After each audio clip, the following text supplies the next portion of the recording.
Hey guys, how are you all this week? So I'm going to talk to you a little bit this week about what we talked about in church, which was a parable that we hear in Matthew. And it starts out with the verse, "For the kingdom of the heavens is like a man, a householder who went out early in the morning to hire workers for his vineyard." Well, in the story, what it talks about is the man going out to find workers for his vineyard, and in his vineyard he hires men to do work. Well, you see, what happens is he then goes back later in the day and he finds other men to help with the work. But you see, he went to collect these other men late in the day. So at the end of the day, when the work was done, the men that he picked up late in the day only did an hour's work compared to the men who were picked up early in the morning and did a full day's work. Now, at the end of the day, the man went and he took the workers and he stood them all in line, and he said to his advisor or his money guy and said, "Can you please pay each man his day's wage?" So the money man went out as instructed, and he gave each person, starting from the last to the first to arrive, and he paid the first ones the full day's wage.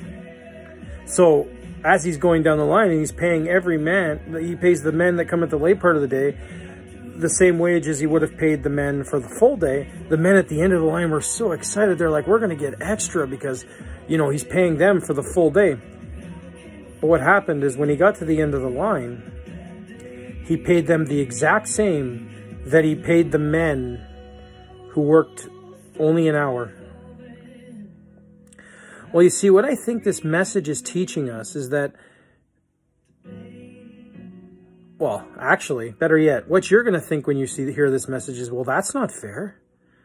Well, how many times do we have things in our lives that we think aren't fair?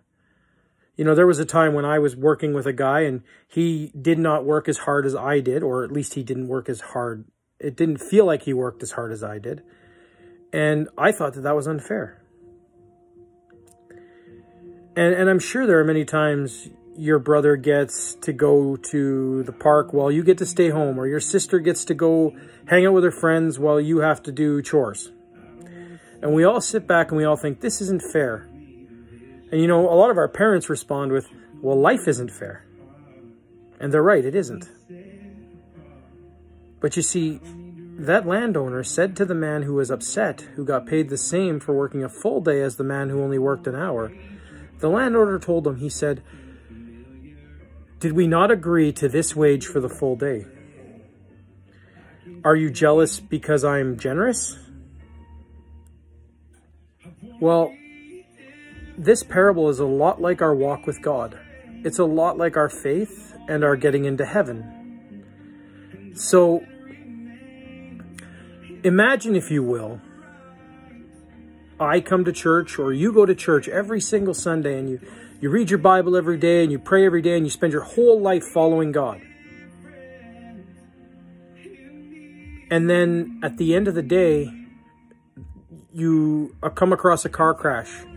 And as you're trying to save the man who's gravely injured in this crash, you talk to him about Jesus, and he comes to Jesus, but you couldn't save him.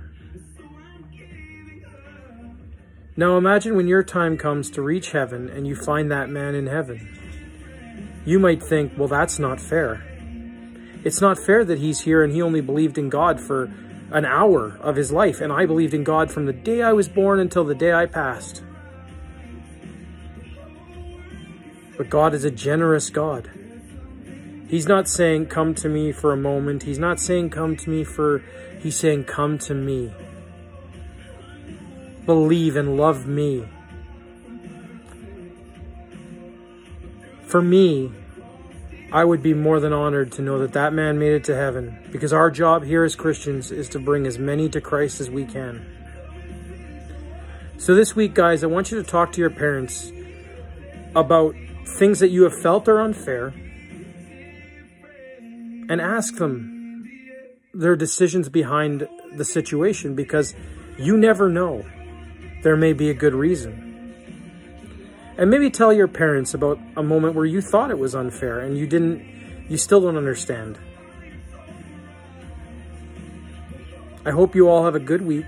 I love each and every one of you, and I hope to see you all again very soon. God bless.